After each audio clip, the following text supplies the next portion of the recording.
nice. Shall we do this? Yeah. Let's do it. Let me get this fan on. Yeah. These fans do some damage. Cheshire Cat was released. I really liked that record. I like records like that. I thought that was a really good record. I thought Face to Face, Don't Turn Away was really good. But then after all these fucking losers listening to shit, you just don't want to listen to it anymore. I don't know what you definition right there. We're on. Take one. Artocast. Oh shit. Hell yeah. Testing 1, 2. We got our questions ready? Hey, what We got is it? stories to Where's tell, the moon dude. at? We always talk about the moon. This is a good place to adjust. Was it full last night or is it full tonight? Full. It was actually. There's some moon Yeah. things going on. Oh yeah. We always talk about start out with the moon moments. For sure. You gotta keep your eye on the moon. I did. There's been some That's crazy because you moons can't out look there. at the sun. Yeah. Not this time of Look at the year. sun. Yeah. I was out in Magna. Uh-huh. Do you think back 100 years ago they had summer out in Magna? Or like yeah. moons? Yeah. They Oh, did. yeah. Yeah. I mean, you always have to have a campfire to keep warm. It seems like they Hey. it's always winter. Well, I don't know what I'm talking about right now. This is Artocast. Yeah. We're excited.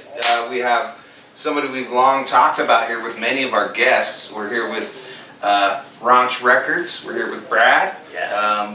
So we want to welcome him here, and we've always called him out, and we've always called out Raunch Records. Yes, a lot. Amazing place, Not just and us, there just a were people that are on. staple in the local business community of just fuck you. So, Yes. Yes. so. Yeah. Well, let's get to it. Let's hear do some it. story. All right. Raunch Records, Brad. I'm here. He's here, of course. I'm here. I got the mask Man. on. Got it. Got a few toys here with us. Yeah, it's like a fake lollipop, you know? The director's telling me to take my mask off, so am I close enough to the mic and you can hear me? Yeah. Okay, sounds good. I'll just take this thing all the way up. You don't need a chin strap. 3 Are foot we on? social Are we on? distancing. Yeah, it's ready to go. We're all 6 feet away. We're good. So I want to thank you for coming on. This is an honor, and like I said, we've talked about a lot of guests about Raunch Records, and I remember Raunch Records when I was even younger, going in there and buying like stickers and CDs and stuff back in the 95. Yeah, that's the last Yeah. year. Weren't you over on the other street? That was the last year. Yeah. Yeah, I was over at Wilmington, but I'd Yeah. been a couple places before that. Oh, okay. Yeah. So now you're in Sugar House, Raunch Records. Shout out, folks. Check them out. About a block right next to where we were before. Yeah. We were at 1121 Wilmington, Yeah. and now we're at 1119 and 21st. Amazing. Amazing. So the store Yeah. was the first thing to get torn down there for the Wild Oats franchise. Wild Oats. Wild Oats. Let's see how old these people are. Wild Oats. Yeah. So take us in if you want to. Okay. Where did the journey begin? Like, if you want to talk about where you grew up or where you got into For sure, I mean, punk rock, skating, and art like this. Like, weird, you know. It's Yeah. like California growing up, and Mom and Dad were both into music in a big way. They were jazz people, Ooh. so they liked the jazz thing pretty good. They like And- Jack Kerouac. And I don't know if they liked that much of that. They Yeah. were into Count Basie and Dave Brubeck. Okay. That was their Okay. side of it, you know. I mean, I don't know if they were older than the Beat generation, Okay. you know. So, I mean, they were more in the 50s bop. It was kind of more. How do I say, like a little bit more orchestrated. Yeah, some of it was. Yeah. And some of it was just out there, like the Diz stuff and all that stuff. But Mom did liner notes for some of the old 10-inch records, and she met Dad being a DJ in New York, and then they screwed up and had a couple kids, and here I am. I'm one of them. So, Well, we're glad you're on the earth, man. yeah, it's been pretty weird. So yeah, I've been having a good time. So you grew up in California. Till I was about 10, Uh-huh. you know. just long enough to see both Beatles performances in the Bay Area.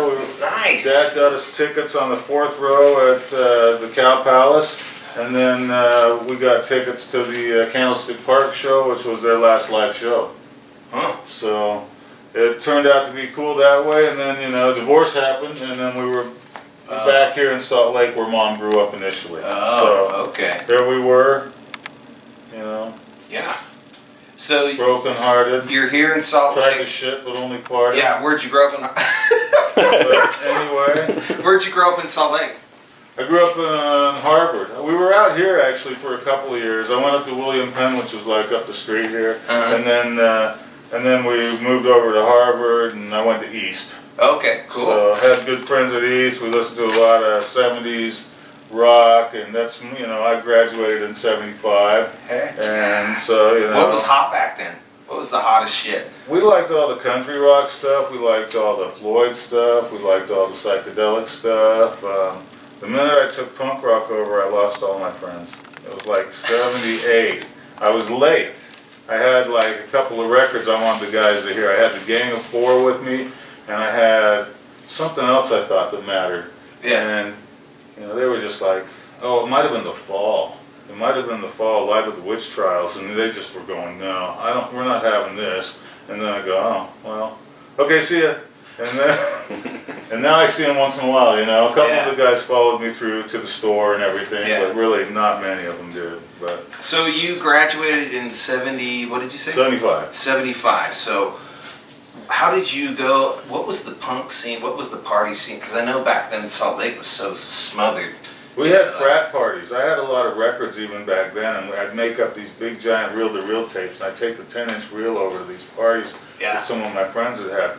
And we ended up meeting a lot of people from like all over the world. I don't really know how, actually. It was kind of one of those things where it was part college, and I was working at the Ratskeller when I was a little kid. I love the Ratskeller. So I was working at the Ratskeller when I started there at 16. Shout out to the Ratskeller. And that's where you meet a lot of weird people, because it was like that violin making school was on the corner. So Prier was on the corner, and all these guys. Just having a call, it's okay. Yeah, that's okay. You want to answer that?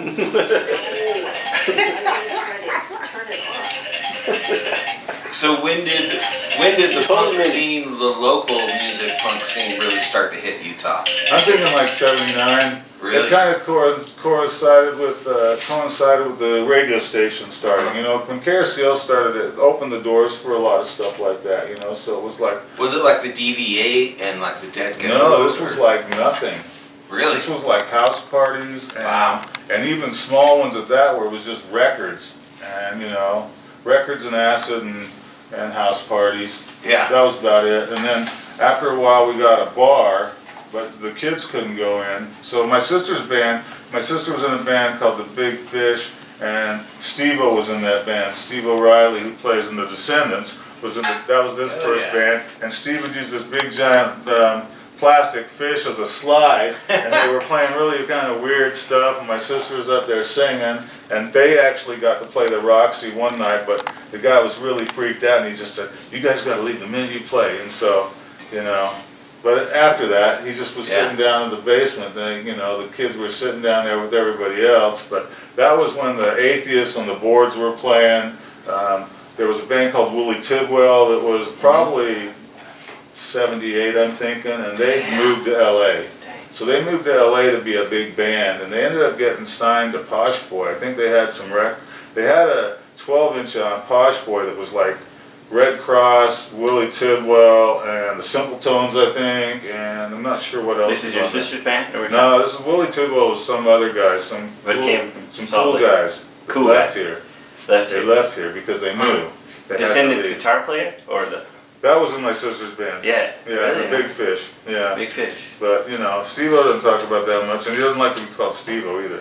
Okay. So don't call him that. Anyway. You call that easy listening punk rock. You told me that. I did, I called that. That's why I've used that ever since. So When I walked in but it's that old stuff. Yeah. You call it easy listening punk It's rock. pretty easy to listen to. I mean, there's a lot of stuff like that now, you know, that was really aggressive and abrasive back then that, you know, we look back at it now and it's just like, you know, top 40 to us, you know, it really is. I mean, compared to a lot of the stuff that's made now. Descendants is so good. I'm sorry. Really Yeah. good songwriting there. So you're in the 70s, early 80s. Are you working for people? What are you doing? No, Like, have you always been independent? I'm slinging pizzas till '84, so I'm at KRCL really early. Like I didn't really want to do the radio because of the dad thing, and it was like I was really not into it. And then I ended up doing. You know Tristan? That works there. Yeah, for sure. Yeah. But she's so later. She's like fourth generation rock. You know what I mean? So, but yeah, she knows me. Yeah, cool. You know, she's part of the Magna Bitch crew.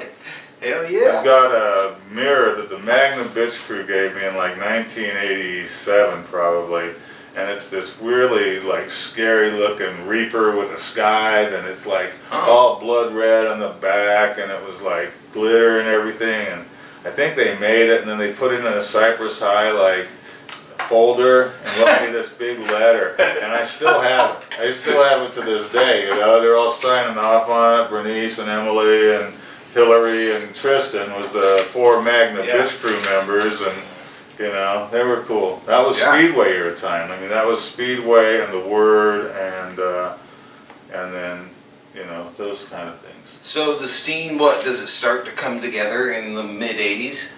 Yeah, it was fully together. More and by more then. like I mean, punk rockers and clubs, like you know. I have to just give a lot of credit to KRCL, and plus the power of the microphone, which you know what that's like here doing this. Okay, so the power of the mic, especially when you don't have to have anybody looking at you, and you don't have to answer to anybody. It's really, really cool. You can do almost anything, you know. And I got suspended a couple times from KRCL for mostly playing stuff like, say, playing the excerpt of Lee Ving during the decline of Western civilization. He's got some language there, and I played a couple other things with language, but everybody blamed me for talking. It was never me. I always was pretty tight about my... What was the name of your program back then? Behind the Zion Curtain. Yeah! So that was the name Behind of the Zion Curtain. But, you know, that doesn't apply anymore. Yeah. Because there's no curtain to be behind anymore because of the internet. It goes everywhere. Yeah. And so, but I still used that when I went back and did the show about, I don't know, a few years ago, 5 years ago I was doing it. I was doing it after Cody D and Forgash, after Maximum Distortion. I'd go on at 1 o'clock for a couple hours. Sweet. So that was pretty fun. Yeah. And then, anyway, KSCL was a big catalyst for me. I mean, basically it turned into a thing where the local store that we loved, Cosmic Airplane, I remember Cosmic Airplane. They were getting into some other stuff. I mean, punk rock wasn't really the thing, and when the '82 came around, where it was like a bunch of great British bands, all the foreign hardcore, the stuff that I really liked was like everything all over the world, Brazil, you know, Finland, you know, Italy, Japan, all those bands from back then, and then it was. Hey! You know Brad? Shop at Raunch. Seen her there. You know Dorothy? Yeah, man. Oh, hi. Pop in. Hell yeah. Yeah. Cool. All right. Got any questions for Brad?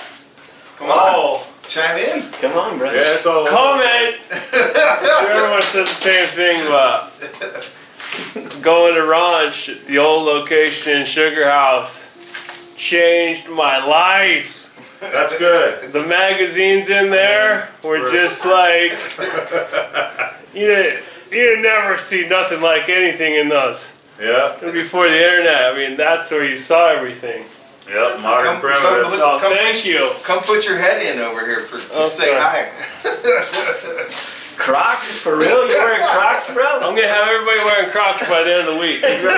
He's gonna put spikes in them. Yeah, man. Well, that's cool. I appreciate the No, memory. that just like welcome to hell. The skate videos. We're going there and getting boards. Yeah, we were doing Bros, pretty good. everybody by wanted to then. go to Raunch because it was the only thing out. They like it. Yeah. World Industries. Yeah. Gotta keep that shit. That's We haven't got to still that alive. generation yet. He's Yeah, we haven't quite made We it haven't there. made it We're there. kind of We're in the jumping 80s right around now. though, so it's pretty good. Oh, Or 70s. We still haven't made it to 4th and 4th yet, really. Damn. 44.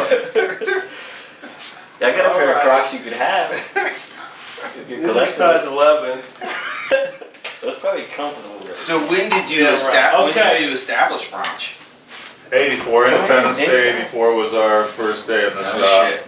There was a Rock Against Reagan thing the 3rd of July down at the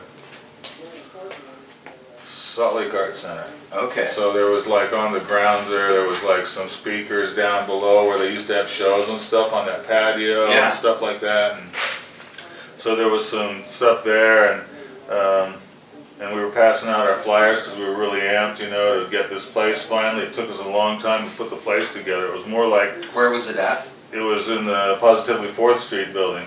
Even Okay. though I was pissed as hell when the guy that was the nephew of the owner painted Positively 4th Street above my fucking punk rock store when I was, you know, because Yeah. that's a Dylan song, and they're putting that fucking hippie shit above my, and I was a hippie, but I wasn't anymore. Yeah, yeah. And so I was kind of pissed about the hippie shit on top of the building there, but it stayed there. And then in the old days, he put in these things that like you could tie up horses to.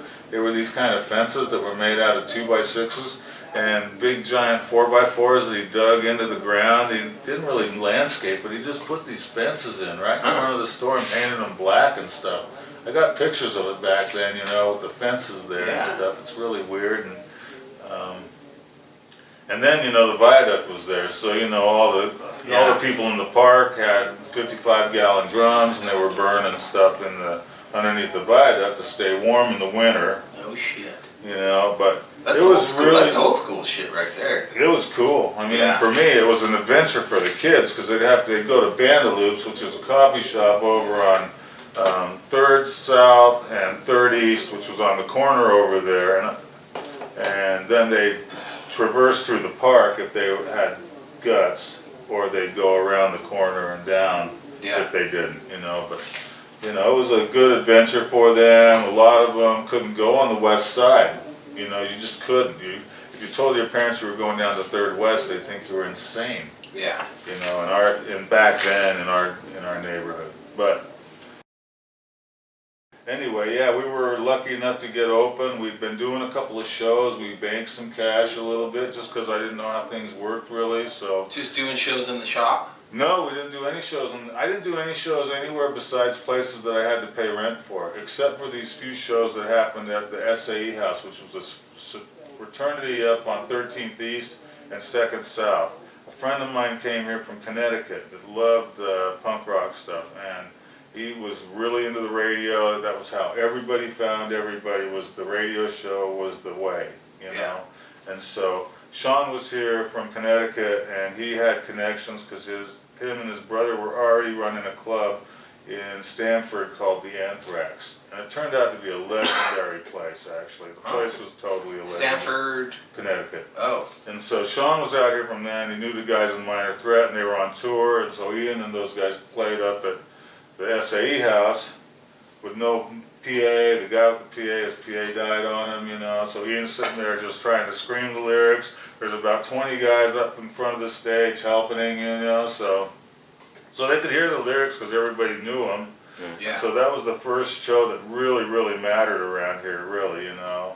And then there was a couple things. We did an LA show. We did Legal Weapon, which was a female vocal band from LA that we really liked. And then this band Articles of Faith kind of jumped on the bill.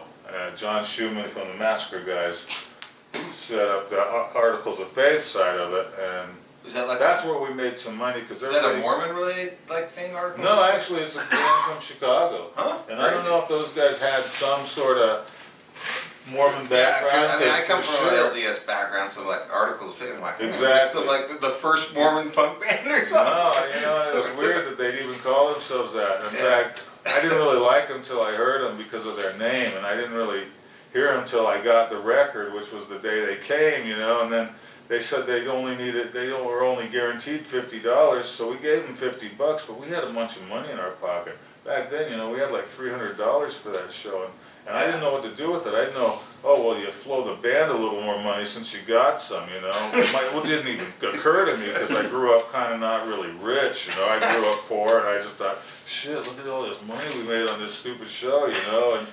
And so we banked it. We ended up buying records from Raunch Record, which was a distributor in California, and we were selling records out of the apartment building we lived in called the Ruth. It was a place on 653 East and 3rd South. Wow. So we're selling records to the punk rock and friends of ours, you know, that listen to the show a lot, know that I had some vinyl at the apartment. And then Perry Shepard, who had a great radio show at KRCL, was opening a place called The Painted Word. And he said, look, there's a place in front. I know you guys are selling records out of your apartment. Do you guys want to try and get this place from Eugene and open up a record store there? Well, something like that never occurred to me ever, because I'm just too dumb. I'm not really thinking about that. I'm thinking about giving music away for free to the kids on the radio, and how can I get more records to supply the show? So that was where I was at, and so all of a sudden we're trying to get this place. We got the Articles of Faith money. We've got Vic's money in our pocket, and we're going, yeah, maybe we can do this because we got a little money. We're both working, you know, full-time jobs, and you know, it was like, I don't know what I was getting back then, $3.75 an hour, you know, something like that. What do you think was like one of the first venue punk rock scenes that you saw? Like either probably low-key club or whatever. You remember the Zephyr and all that shit nothing. back in the day? I mean, we were doing stuff at the Indian Center. I did like 100 shows at the Indian Center, and that was opened up because this friend of mine named Tim Goslin did the Dead Kennedys there. Oh, wow. So Tim did the Dead Kennedys there in like 1983, and then, so that was like one of the first shows at the Indian Center, and they liked the income, you know, so they were all about it. And then we ended up doing a bunch of shows there. Schumann did a show. He did the next Dead Kennedys show, and he did it there as well. And then there was a few things that happened, like TSOL came and played in John's basement one time, you know, so that was a big show for us, you know, for a basement show. Yeah. And then we just started going off with the Indian Center and just doing a ton of shows there. I mean, we were doing 4 or 5 bands a night. We were, because of where we're at, nobody wanted to play on the weekend. But we get a lot of crossover from all these bands coming to town. Cops come around back then? What? Cops come around back then? No, they never came to the Indian Center, really. I never had a problem, but then I was always inside. I didn't know where the problem lied. The biggest problem for me there was the fact that the natives would actually require one of their guys on the back door. And they were really easy to bribe, man. The guy was easy to bribe, and they used different guys all the time. But because none of them liked the music, so they didn't want to be there very long, you know. So, but the guys could give them a couple of beers, and they just let them through the door. And I'm up at the front door trying to take cash, and then there's all these people, and then I'm going, fuck, how'd all these people, you know, because we had to pay the Indian Center, and we had guarantees with the bands, and I always felt like that was super important back then, is to try and get the band to guarantee. This is before like all the bands required riders. Like when all the bands started like being like real bands, it was really hard for me to continue. I didn't want to do it anymore. I had to sign off on deli trays and stuff like that, and it just wasn't me. I couldn't do it. But the first real, you know, after the Indian Center, which was sporadic but consistent, you know what I mean? We were always doing them there. We did them for a couple of years there, and then Paul and Zay opened the Speedway, and that was really the first real thing that happened. Perry had the Painted Word open, but at the time he was doing mostly folk music, you know, gay and lesbian folk music, jazz stuff, you know, art installations, and it was a really cool coffee shop, and he was trying to stay open until 4 in the morning, and that was unheard of back then. You couldn't stay open, and the it's cops like Manhattan style. The cops came there, you know, and then the city eventually shut him down at 4 in the morning. He could only stay open till 1 o'clock on the winter time, 2 o'clock in the summertime, whatever the changing of the hours was. But he was really influential in me getting the place there at 4th and 4th, and then it just started taking off, you know. We got artwork from Pusshead, who'd been doing all the Zorlac skateboard stuff for the store. You know, all this stuff just started to flow in. You know, I was really busy with the Indian Center, with the Native American Walk-In Center there, and we were doing tons of stuff there. So, and then we were doing the shop, and it was fun. Nice. And that's pre-90s. That's way pre-90s. That's Yeah. 85, and we're just Yeah. killing it. We're doing Fang shows. We're doing Yeah. DOA came a few times. You And know, then, all the bands. hair metal came in there for a little while. That was the Speedway. They were doing Skateboarding. They were doing all that shit on the side. And I've got this calendar I've been showing pictures of. I just put August on. It's from 1989. Those are mostly Speedway shows and some stuff out of the fairgrounds.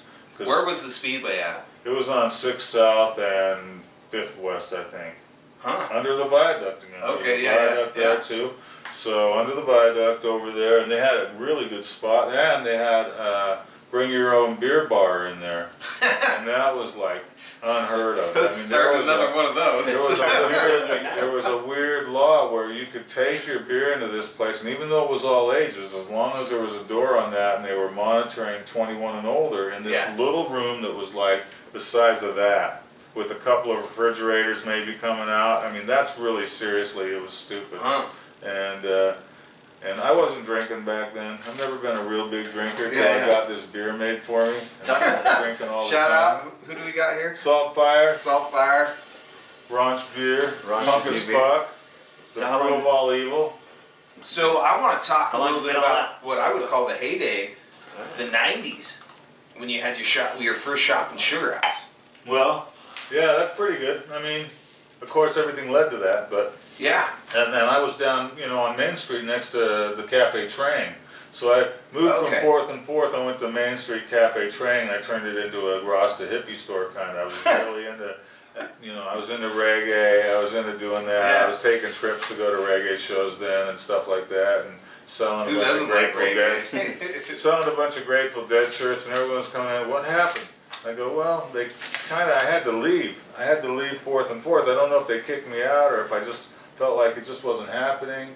I mean, they weren't keeping the boiler on. There was a big giant boiler for the whole building in the bottom.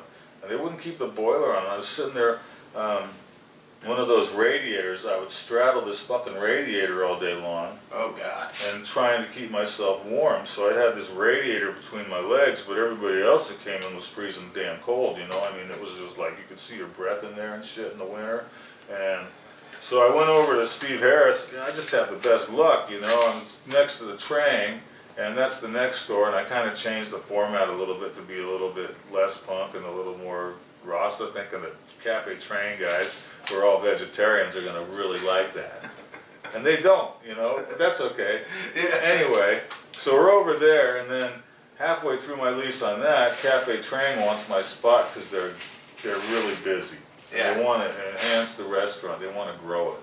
So they ended up like making me move out of that next door into this weird place they devised for my store and giving Cafe Train my space. Yeah. And then the Sugar House store was a fucking fluke too. Okay, so my sister's boyfriend was working at a frame shop up in Sugar House.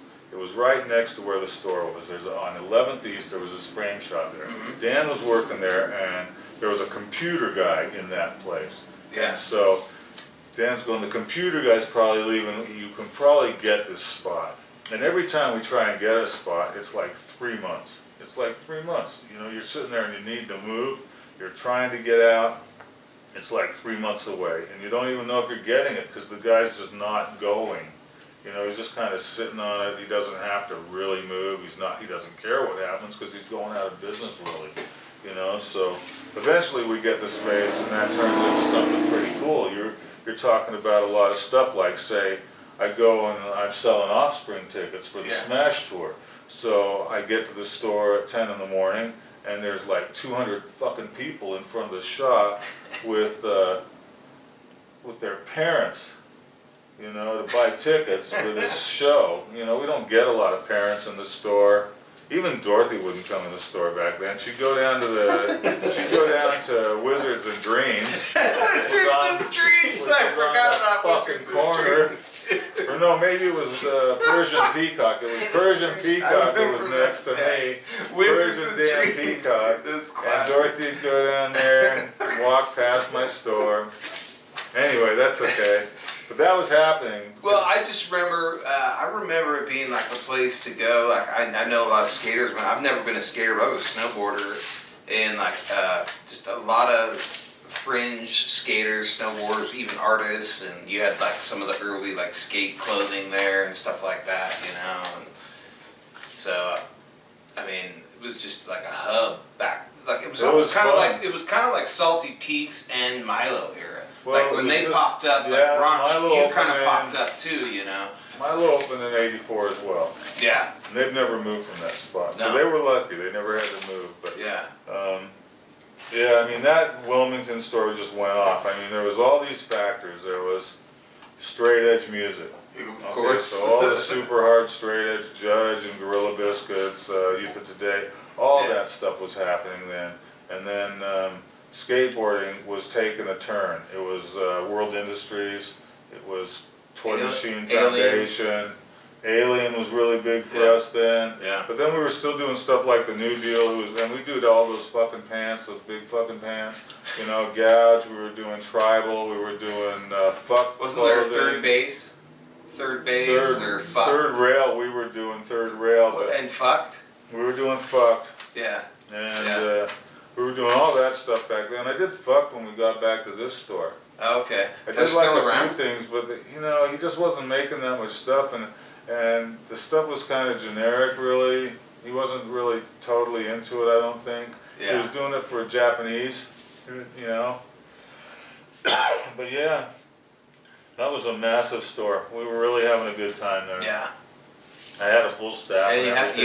you had like he supports local artists. He always has a mural outside of his building, even back in those days. Yeah, the robots. You always have it, like, you know, you leave it there for what, I've seen it there, I've been there for 10 years, living right by it, and I've seen the mural change every 3 years, you know. Yeah, at least. And so, you know, Yeah, a couple of times he supports a lot of local artists. He sells a lot of local stuff. We've been getting prints from some of the artists. You know, I got a couple of tendencies things. Yeah, we had Cole on here. Cole sells stuff out of there, and all these other people. I mean, we've been getting. You take on everybody. I try to take on, anybody, but it's just hard because, especially local stuff. I mean, I can't blame people for giving a better deal than the store when they're selling it direct to the kids. Yeah. At the same time, it just kills me. I end up being a holding tank. You know, I end up just sitting there with stuff, and it's just like, eventually the guy runs out of stuff and says, "You got any of my stuff left?" And I go, "Yeah, I got all of it left." You fucking. But I kind of like it.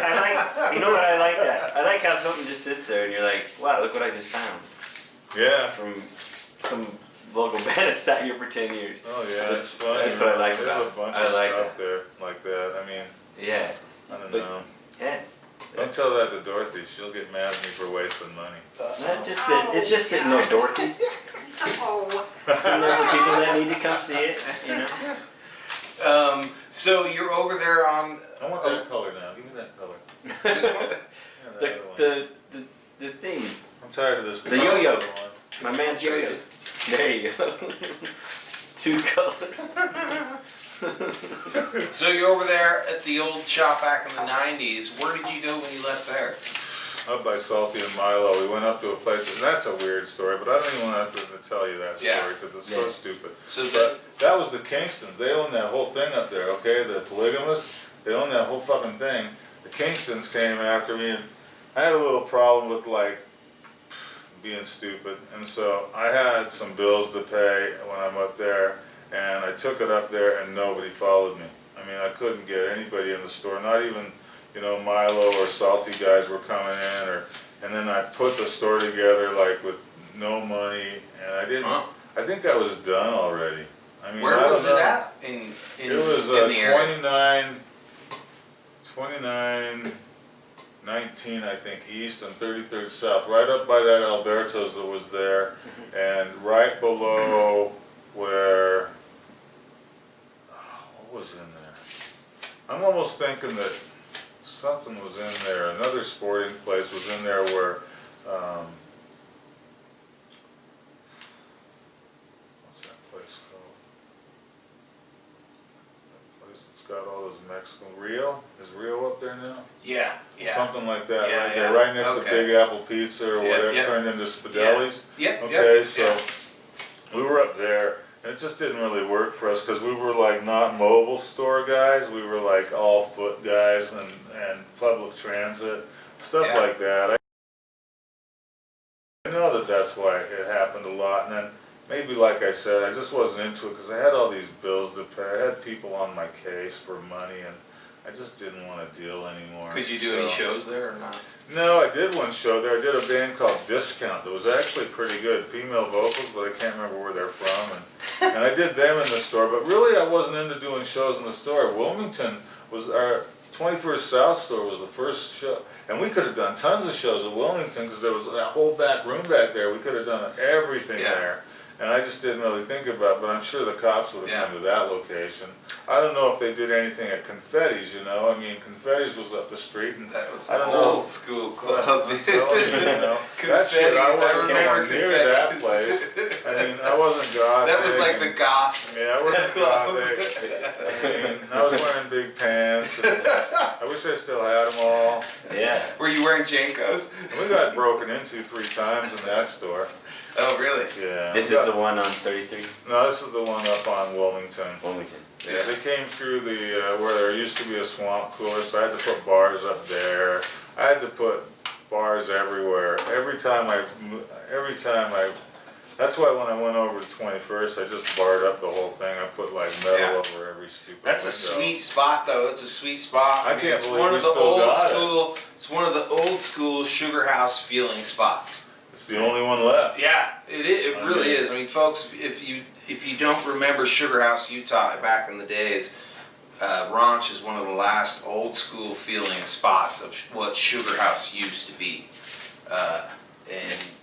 And for me, it was more like Java Jive. I mean, Java Jive had the gothics down in the basement every once in a while too, you know. And, dude, the heavy metal shop used to be just down there on 11th. On 21st, right where they kind of almost destroyed the So wait, street. this is not, this is Sugar House where it's at now. So it was, so it was Shoe Boutique, heavy metal shop, Visit it, and then please. there was an optical shop on the corner that turned into Coffee Garden. Yeah, Is that what they called I that think place? so, yeah. So They had that was concerts after there. that was after Java Jive, and then my buddy owned Stinkies, who I ended up. So I went to work at Sports Authority. That's where Dorothy and I met. But Mitch was up in the gun department. He owned Stinkies. Do you remember that? That sounds very Go-Peds. familiar, He dude. was selling Go-Peds, and I think I was almost out of the neighborhood already by then. But It sounds so familiar. they still Stinkies. Go-Peds. Can I keep it back a bit? Yeah, sure. So I went to Tampa Pro and I had the sticker Raunch on there, and one of my friends there said I used to order out of the magazine. Oh yeah, Maximum Rock and Roll. Step out for The, 1 from second. Raunch. Yeah. Where are you going? Stepping out for 1 second. Are we on a break? No. Chips and salsa time? Yeah. Really? Yeah. So like he'd get the he said he used to order it from the magazine. Yeah, I used to do a Record catalog. Yeah. We used to do a catalog, and we'd have to like type everything, and then if we got a new record, we'd have to cut that thing because we wanted to alphabetize it. So we'd cut it, we'd type the thing, and we'd like paste it again. And then after a while, we just thought, well, this is it, you know, whatever comes in goes in the next one or whatever, you know. But yeah, That was mail order we days. made a catalog that was like 30 pages. We put like pictures of the bands and stuff, some live pictures in. We put like shirts, and we'd have patches. And back then, I didn't even know. I couldn't even remember the patches. But then I saw a picture of the store, and we had all these back patches on this one pillar in the old store on 4th and 4th. So you get that with your order. So I guess I was doing that back then, you know, the patch thing. I didn't really remember doing it hardly at all, but because there really wasn't that much available. I mean, that stuff didn't start. Merchandise didn't start happening until way later, you know, unless it was fully underground. But yeah, that was 80s. That was 80s style stuff, you know. He was probably getting the records like Septic Death. My or friend whatever. Edwin, shout out Edwin. Oh, that's cool. He does something with music out there, and he's like, I used to order. Well, Tampa was a huge metal town. Oh, it still and it is. turned into this huge crust town. I mean, all the best, so like, bad. crustiest hardcore. Yes, it is. It is so metal. It's sick. It's pretty cool. Very metal. Yeah. I mean, I don't even know if the Relapse guys were there. I'm thinking that they weren't always in where they were at. Like, the Relapse guys are in Pennsylvania. But I think they were Florida guys before they were Pennsylvania. But I can't really be sure. And so, but yeah, that was good times. And that was a hassle putting the catalog together. And then the guy that works at Sterling, So he printed all of our posters. Who was Russ that? did. Russ did. He works at Sterling? Yeah, he's like been there ever since we've been there. Old man Russ? So, yeah, Silver hair? Yeah. So You know. Russ has all the posters at home. He's got stuff that Puss had did. I didn't know He's that. got all I'm gonna have to ask him about because that. he did everything. He did every poster. You could even have him over here and talk to him because Really? he's got that side of the printing side and then some weird Salt Lake stuff about it because they moved into this new building. Like they built this place on like Raunch posters and like the magic nickel ads he was printing, and it was on web press, and he was just doing all this stuff. And they built this place that's kind of out by the animal shelter on like, I think it was like 20 something south though, and 6th west. And then after they built this thing, 2 years after he built the building, they wanted to come in and raise it because they wanted to put the freeway, some more freeway there. And he had to take the city to court. He had to like make it so that it was a legitimate deal for them, you know. But those guys were really cool. Half the posters we got for the store was just like roll-in stuff. This guy named Kent Greer that's passed away, and he was a really good guy. He loved the stuff. He'd sit there and he'd put together a poster for the store, and he'd run it on the web when there was a roll-in that they couldn't use, so they just run it till the thing ran out of paper. Bring me like 3 boxes of posters, and I just give them out to all the guys, you know. And we were making all those big flyers, 11 or 20 by 24 inches, you know, half the size of a big like fold out, but it was really cool. He was a really good guy to know, and I don't even know how we hooked up with that. It was just all this weird, you know, the way stuff works is Cosmic super conscience. weird. Yeah, it's really cool like that, you know. You never think that you're gonna just run into all this stuff that just like falls into place. And then after that, all these guys were using them for posters. The Epitaph guys were making Bad Religion posters there and everything. Pushead was doing all the Zorlac stuff and everything for like all these other guys, for all these other bands, for his record label.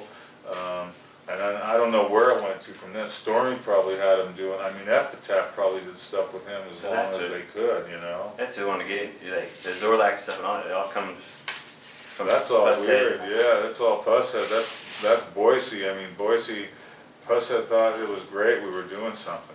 And Yeah. I mean, he'd already done artwork for Danzig, for the Misfits, for Reagan, you know, Wasted Youth, Reagan's In. He did all that stuff.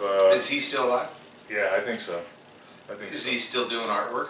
Yeah, probably. So He's shout been out doing- to that's your, Pushead. that's your artwork today. I mean, that's the resonating 4 pieces today. that we got for Maximum Rock and Roll were basically ads. The first one he didn't sign off on because it was like, I don't know why, but he just didn't sign it. Afterwards, he started signing it and putting a little copyright C on everything, and that's because when Waddy did the Let's Start a War album, he used that's like the 5th Exploited album.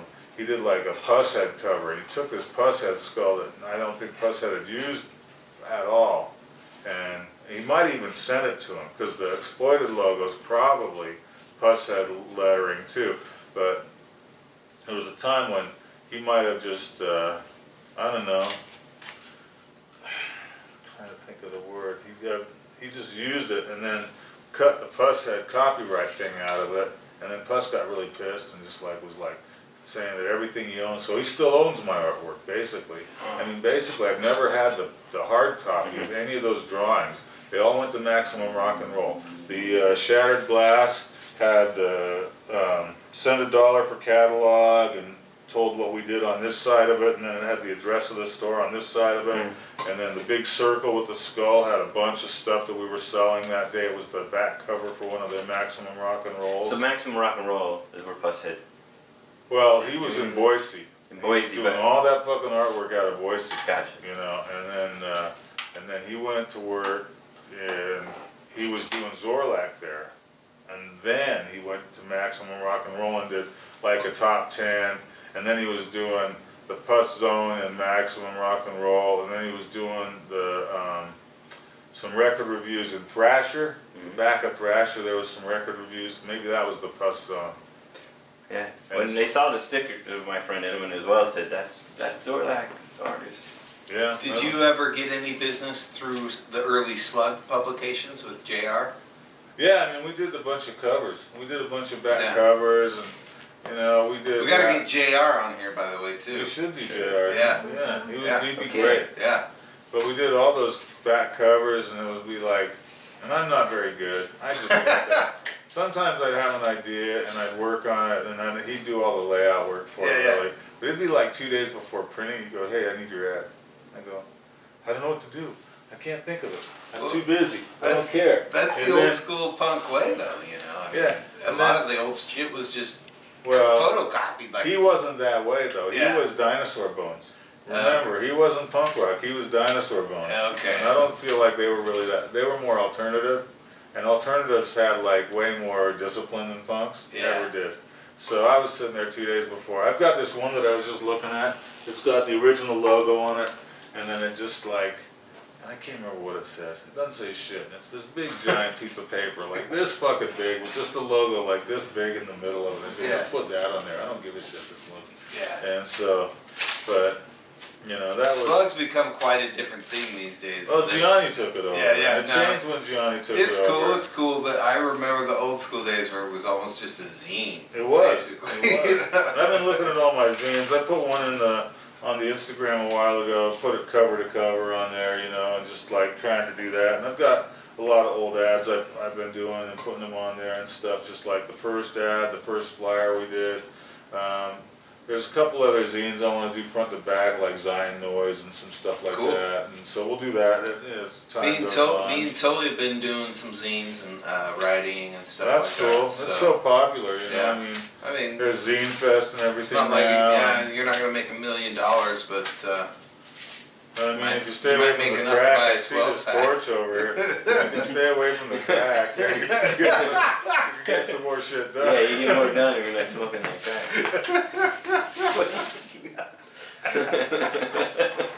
Okay, so we're in Sugar House now. Okay, we're back to How Sugar House. How you feeling? Like your store seems to, before all this COVID stuff, like it's solid. It seemed solid. I don't know. You're a local business owner. Do you have any concerns? I mean, about all that? Yeah, has your business dropped off? Are you still Well, maintaining? we shut down for those 6 weeks. It was horrible, right? So that was kind of weird, and it felt really cool. I mean, at the time, I had the rent paid, and I didn't really care, and actually everybody was shut down, so there was nothing shipping.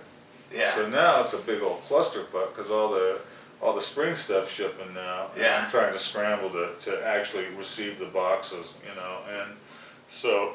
But as far as the virus and stuff, it's just been crazy. I mean, everybody was making jokes. I made jokes about it. So the first, like, I put this hand sanitizer I had that was under the counter. I had this hand sanitizer I put out on the counter. You couldn't get it to come out. I punched on it a bunch of, I hit it a bunch of times, like really hard. I think you have to like turn the knob or something. No, it was already up, but it wasn't coming out. And then I was just going, okay, well that's probably good because it probably doesn't even matter, you know. And then it came out, and then right when it came out, it was just like everybody got scared. So it must have been my jar of hand sanitizer that really woke the world up. This fucking shit, you know. But it's been gnarly. I mean, who would have ever thought? And then, you know, all the natural shit, like, you know, the earthquake and shit that happened right after. We're all freaking out about it, and we're just waking up to some jolting earthquake. It's like, and we're in an area where the building is just ancient.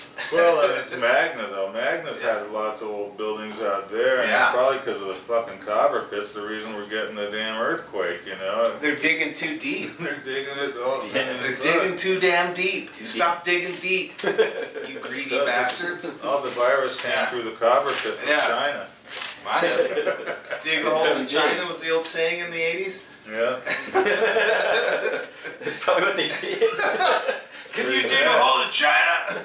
Pretty bad. Yeah.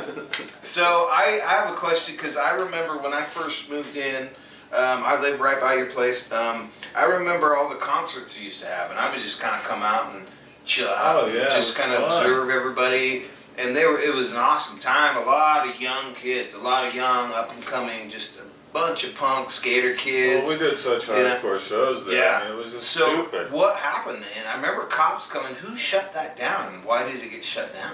Yeah, I'll tell you about that. We had all those great shows. I mean, it was fucking awesome. We were doing like all these cool shows. We had some actually national bands. We had Wormrot from fucking Japan, and we had like Trap Them came. And it was some big like who's that? Like, what are those guys called? I can't remember what they're called. The Broship, I think.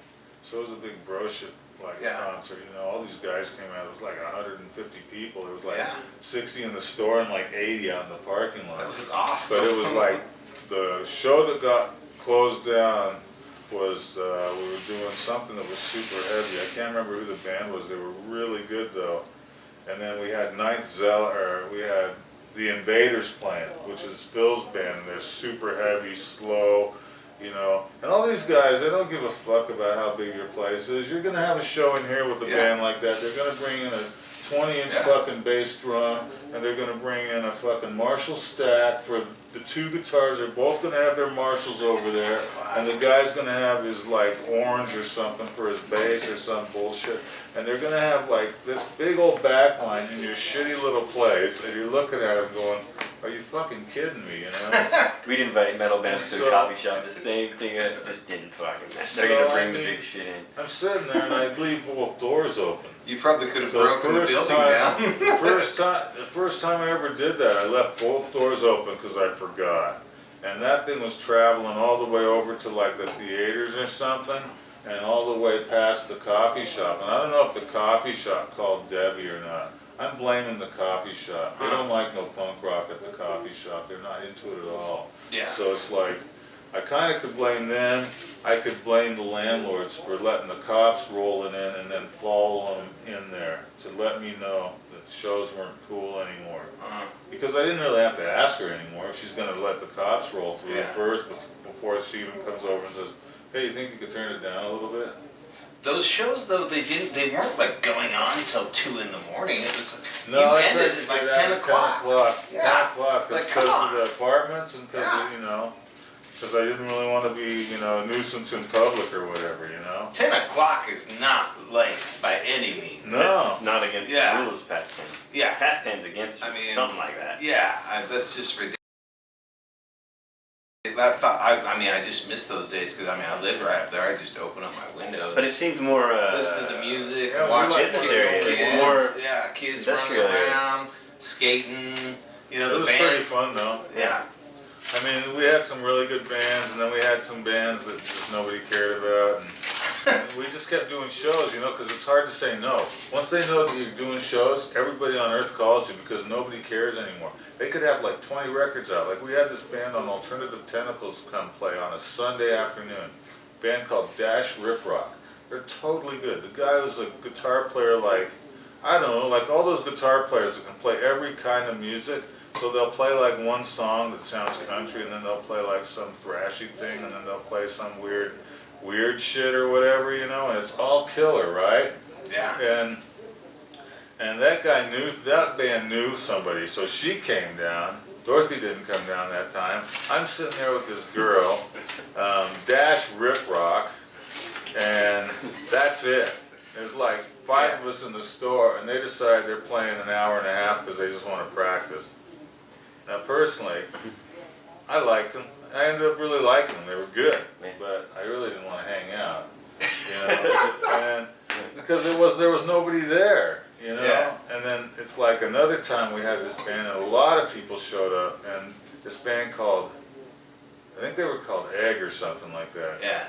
And they came in, and they were one of those bands that has all these things. So it took them like an hour to set Like up. all the 100 like toy instruments, like a little. toy You know what I mean? What I happened do with the not drums, bass, and guitar? You know, they I had hate like that. they had I mean, the whatever. I do like- the harmonica thing, you Oh, know, and they had like a kid's xylophone and you know, Yeah. all that stuff. They had tons of that shit. They just brought 2 tables and they just kept loading shit up on the tables, like, you know. But it was really fun. We had some really good shit in there. The only time that was kind of sketchy was when we let this one band go dark, and then they turned on the fog machine, and then I couldn't see if anybody was lifting anything. You know, you get all worried about your merch. You know, it's like really stupid. So I was talking to Sean before you came, and I had a funny question. I wrote it down here. Okay, see if you can read it. What is your opinion of auto-tune? Oh yeah, that's bad. Right? But I mean, it gets, after a while you get used to it. And then you start wondering how many people are using it that you don't really know they're Yeah. using it. You know? I But, remember it first came out when Cher was around. yeah, Remember she I had, mean, do you believe in love? And it was Yeah. like all auto. Really? yeah. You remember that I mean, song? Yeah. It's hard for me to go on board with auto tuning because it's such a top 40 thing. It Yeah. hardly has anything to do with anything that we listen to. We don't see that. I mean, maybe he'll do something. Mine's with all the it. sound check. My should whole do show auto- is sound straight check. line. Maybe you should do a hardcore auto tune. I don't Does know. punk have a future with auto tune? I don't know. Nobody's ever dealt with it yet. But, you know. One man. Maybe, band. maybe we'll invent a One new man. genre. Punk auto tune. One man punk show. Yeah, I mean, there's that one That'd probably guy. be me. That one guy never got to see believes in robots. You know. I think that's what it is. Is that what it is? I'm not sure. There's this one guy who sets up all these robots. I think What? the last time he played was at Urban Lounge. I want to go to that. But, I think Robots. he played at Diabolical a few times. Yeah. I played at Diabolical once, and then I Nice. played a bunch of house parties with Discord A too. You know. Did you play with Millhouse or no? I don't know. Who were you playing drums with? I was playing with Discord A. I saw you at the Boyne house. Yeah, I played at Boyne House a few times. We played over at Sean's house next to the Vertical Diner. Mm-hmm. One Yeah. time we went into Sean's house at the Vertical Diner place. You know, do you know what I'm talking I about? don't There's know. a house right next to the Vertical Diner. We were doing a bunch of Krusty shows and Uh-huh. a bunch of Power Violence shows there. And we went in there and he had his dog in there because it was fucking wintertime and there was fucking like, well, I was the one to pick up all the shit because nobody would do it. And Sam and Conrad are going, oh, it's cool. There's fucking shit on the floor everywhere. The dog The was dog shit. was big, and there was dog shit all over it. I pulled up a 20-pound bag, basically. What are you Put it up doing? all- And it stunk like shit, so I'm sitting there, and I'm making Sam and Conrad smoke cigs in the house, so it's like fucking, and it just smelled like cigs and dog shit in there. And I don't know, by the time, Conrad Mitchell or no, Conrad Conrad, Kill? no, Conrad and Sam Rodriguez, Oh. who were in my band. Oh, okay. Yeah. Oh, yeah. The Disc House. Yeah. Yeah, so, but So- that was fucked up there. Yeah. Tell us about your band. Oh, Discord A? Disco Day. I played in Discord A for a while. We had a pretty good time. It was like, I think we put the CD out in 2006 or something like that. What's your instrument of choice? I played the drums for those guys. Nice. Drum. I And, played the drums on right before the COVID, so we could have got the COVID in really easily. It was like, you know, the leap year day was February 29th, Yeah. and it was Vinka's birthday party, so we had a show out at this house with Wheelbite and a bunch of the other, you know, Yeah. Power Violence dudes. So, to put you on the spot, here we are, 2020, folks. Is that right? Who do you think are your top 5 local punk bands? Or your top 5 favorite local bands? Hard question. I don't I know. don't know. I hardly even listen to any of them. I mean, I listen to like other stuff locally. Like Muzzle Tongue brought me in their fucking record. They were giving them away. I Uh-huh. like that thing. Yeah. I like Eagle Twin stuff. For Eagle sure. Twins dope, yeah. I like all the stuff that's been recorded. Sub Rosa, super good. You Sub know? Rosa used to have a studio here. Sub Rosa. Yeah, Eagle their Twin. studio was like right across here for a couple I of don't years. have Visigoth records because the Yeah. guys kind of don't really let people from Salt Lake have them. They want everyone else Yeah. all over to have them. But Jake's done a bunch of stuff, you know, he's done a couple of Viking things that are like this atmospheric stuff with this Yeah. guy from overseas, and so I like them. I like Los Rojos is my favorite local probably. Yeah. Shout out Los Those, Rojos. We So just they're had gonna- his Yeah. son on. They're gonna put the Yeah. record out. So They're just got done. getting close to They the just record, got yeah. done. I'm Yeah. gonna try and like finance a Roses little get- bit of Yeah. it. We We're should gonna do a buy show them. here and just fuck over this fucking little area here. That'd be fun. We're gonna like do a little financing You with got the it. green light that? Maybe ready? not. Hopefully we Get can into make a plans. special color for the Yeah. store for that. They Yeah. make like 100 copies on a Raunch Yeah. color, and you Yeah, know, and I it's- still like all the old stuff. I like All Systems Fail quite a bit. And Remember everything. Helmet? Yeah, They were some of those guys were from here. kinda. I mean, they kinda joined the band. Chapman. Yeah, he joined the band. Yeah. Okay. He was in Iceberg. Oh, was he? Yeah. And you know James from Iceburn? Guitar player? Yeah, for sure. Yeah. Yeah, he's Yeah. in Los Rojos now. Yep. Shout out to James. Jaime, that's what I call him. That's what everybody calls him. Yeah. That's not what you Nobody call it. knows what they call him by James. Yeah. Yeah. I mean, Sorry, disclaimer. I mean, you know, Cash was in rival schools, you know. I mean, I don't know. Do you remember Lifeless? Yeah, for sure. That's Alex. Yeah. Yeah, that's sad. I mean, that fucking shit really hurt the scene, though. I mean, they were really against, like, I mean, they let the minks out and shit, and they did all that stuff for animal liberation, but they kind of fucked the scene in a way, because, you know, The old school, really hardcore, it was totally straight gnarly. edgers. Yeah. But that was good times. I mean, they were really good, and I don't know. All those Yeah. bands from back then, all the edge bands were really good. And then the punk bands from there, I don't really remember them that much because it was more like Shot in the Dark and the Strangers, who I really like the Strangers. I mean, I miss Mike. He was a really good guy. He had Yeah. the Word. After Perry had the Word, Mike had his screen print in the studio in there, and he was doing a bunch of shows, you know, where he changed it from Painted Word to the Word. And then JR took it over when he was doing Slug Magazine, and they were doing all the layout back there in the back room at the, nice. at the Word and doing a lot of shows then. Yeah. So what do you see the future, where are we at with all this weird shit going on? I don't know. What's the future of Raunch? I mean, are you, I mean, we're here, we're open Monday, Wednesday, Friday, Saturday. We're gonna extend it 11 to 7. cool. It's weird because the count's higher than it was when we went back to like just doing 4 days a week, and we were only there like not hardly any hours for a while, but the kids have been giving us good traffic on those days, so I know it's like a little inconvenient, but at the same time I want the place to air out every other day, and you know, maybe we can go in there and spray stuff down, and I can clean the bathroom once a month if I have to, or whatever, you know. Yeah. Depends on if Once I a can- month. if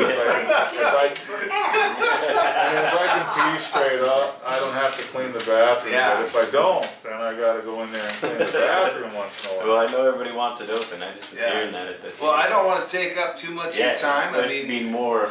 Come back do anytime. you have anything else you want to say? I mean, Well, I think this is a cool thing. You know, I don't really Thank you. understand the Thanks whole for thing coming around. about it. You know, we're just I'm archiving looking at how people. We're many just views you've archiving been getting, and I think that's great. Yeah.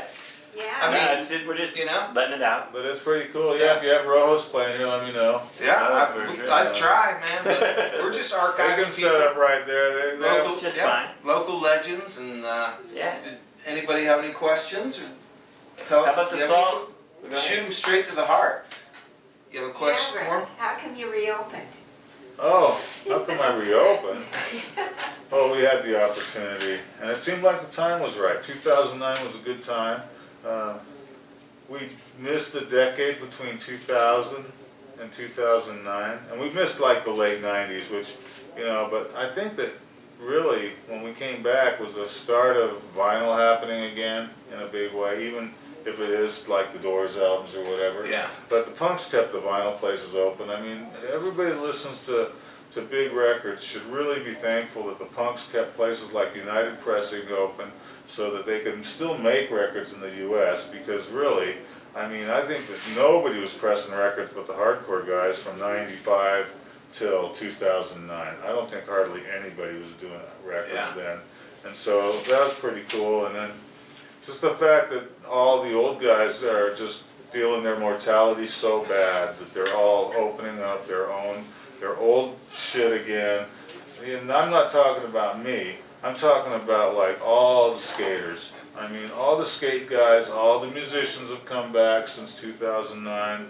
There's been Black Flag shows. There's been, you know, whatever, Dead Kennedys shows without Jello singing. There's been. What about Operation Ivy? Yeah, what about them? What about that? What happened to that? There.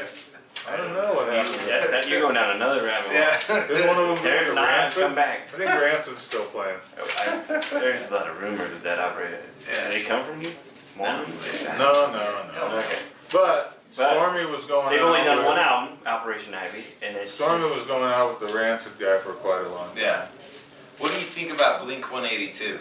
You know, they had to change their name to Blink 182 because there was another band called Blink. Oh. Now, when Cheshire Cat was released, I really liked that record. I liked records like that. I thought that was a really good record. I thought Face to Face, Don't Turn Away was really good. But then after all these fucking losers listen to this shit, you just don't want to listen to it anymore. I don't know That's what the you... definition right there, for sure. Do you remember the Aquabats? No, I never listened to the Aquabats. Neither have I, but I they think were like Devo was my favorite Yeah. band that dressed up ever. I remember people like the Aquabats, like they were like the best ska band ever. I don't know. Yeah. Nobody touches Madness. I mean, seriously, they went on to make a bunch of shitty records, but when they were banging their heads against each other in the old days, nothing touched that shit, you know. And we had the specials here, you know. I mean, down at New Faces Roadhouse, there was this place on 8th South. What year? This is like right where the store used to be. Like right on 8th South, past the Ferrari dealership, there was this bar called New Faces Roadhouse. So they did a couple of shows there. They did the Stranglers there, which was a tragic night for me because my mom got in a wreck and my sister ended up being handicapped. So, and then they had the Police and the Specials opened up for the Police, I think. Wow. And then U2 played there on the Boy Tour. And this is like probably, must be like 81, I'm thinking, Wow. something like that. So the Police had the second album come out, the silver and blue one, Regatta. I think Yeah. that's Specials album had just come out. You know, I love the the- specials. I had the original two-tone copy of the Specials, and I Yeah. had all those dudes Yeah. sign it. And I had the Stranglers records, and I had all those guys Crazy. sign it.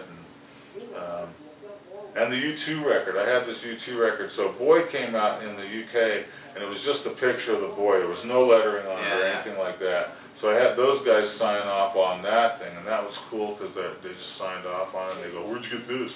I go, "Well, there's one store in town that matters," and it wasn't my store, it was Cosmic, you know? Yeah. Cosmic Airplane. So, you know, Yeah. we were sitting there and we got that, you know, but yeah, that was really cool back then. Yeah. So that was another place that was really cool. So it was Roxy, after that, there was New Faces Roadhouse, and they were doing hair metal mostly, but then they did Yeah. a couple punk rock things. DV8.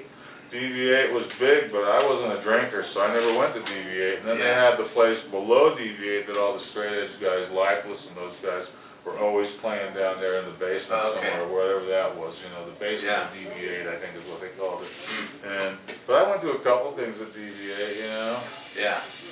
My biggest regret was missing GBH on the City Baby Attacked by Rats tour when I agreed to go to DV8 and DJ. And I'm not a DJ like that. I'm not a DJ like that. I was down there was nobody there. Yeah. Everybody was at GBH, and I did it 1 week, and I never went back. Huh. But that's like the Zephyr. I mean, I never went to the Zephyr either. I You went did? to the Zephyr a couple times back then. It was kind of a cool club though. I mean, the Really, layout I was ended up pretty fucking good. Doing some blow and I had to see Mike Watt there. I had to see it. yeah. Every time. Oh yeah, that's cool. Yeah, I Yeah. mean that would have been good. When he did the... Yeah, my favorite places are Irvin Actually, I and saw Fire was Skate there too. Did I? and Kilby. I think we Those are my went to three the favorite. we went to the Zephyr. Dorothy and I did back a long time ago to see the Strokes and Oh, Kings yeah. of Leon. And Ooh. Kings of Leon opened up for the Strokes, and the Kings of Leon killed them. Yeah. They were so good, and you know the records don't really show how good some of these guys are live, really, Yeah. you know. But they were really good at that thing, you know. It's like John Mayer playing with the Dead. Yeah. You know, if he wouldn't sing, he'd be really good. Yeah. Actually, I saw Fire Hose there. Then I went again for Mike Watt. Wow. Later after the... See, and I've only seen the Minutemen. oh yeah? Yeah, we smoked a joint with D. Boone and Take it easy right now. we smoked a That's- joint with that's this is too a cool for double me. Nickels tour. And Yeah. it was a out Double Nickels tour? we went out to we had the show, we were Should've doing went. the show. We did it out at the horticulture building. It was Black Flag, it was Yeah. Minutemen and Yeah. Here? yeah. And Oh, somebody that's else, crazy. because they always did these SST tours where they'd send Yeah, yeah. 3 bands out, and so they wouldn't have to put any locals on. So Yeah. they control the show by not. So one year it was like Flag came with Tom Tricoli's Dog and Saccharin Trust, and another time it was with the Nig Heist. That was one of the best ones. That was like the Nig Heist and fuck, I can't remember who else was there. Watt just played at Urban. He did a lot of the Double Nickels songs. Oh yeah. It really, See? really good. Immortality. It's coming back. Yeah. I've always been a Double Nickels. We'll go That's ahead the and best album wrap. ever. We'll go ahead and wrap this up. Well, let's Shout talk out. about the beer real quick and shout We out. already did talk about it. We just said there's a beer there, but where do you Okay, get it? so the beer's in its third incarnation. It's the third one. So the first one was super hard to drink and really gnarly. Uh-huh. It's This good. one's a lot easier, and keep making it. So Yeah. Where can you get the Salt Fire? down at Saltfire, I can't sell them at the Oh. store. So you got to go down to the brewery, and they have Saltfire Yeah. Brewery. It's on like 22nd and West Yeah. Temple, Sweet.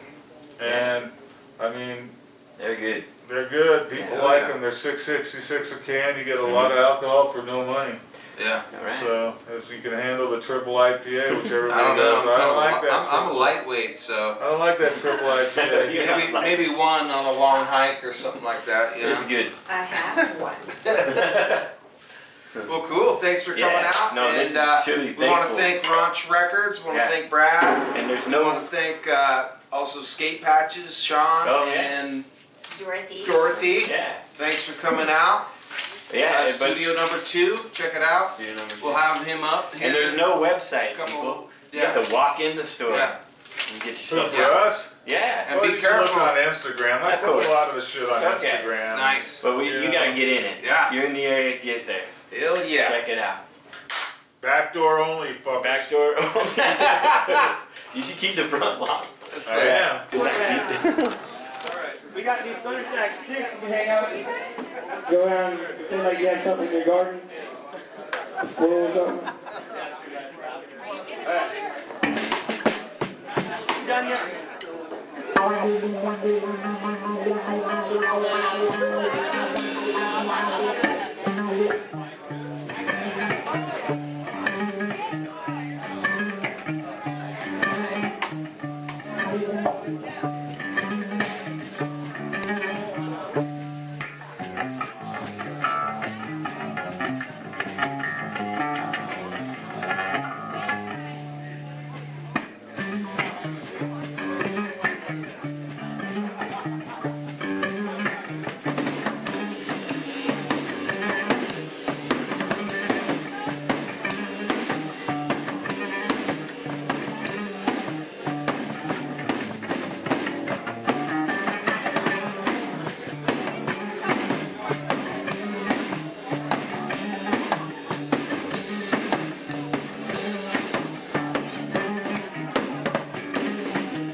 In the hood bag in the back of the car, it's really down. It's for the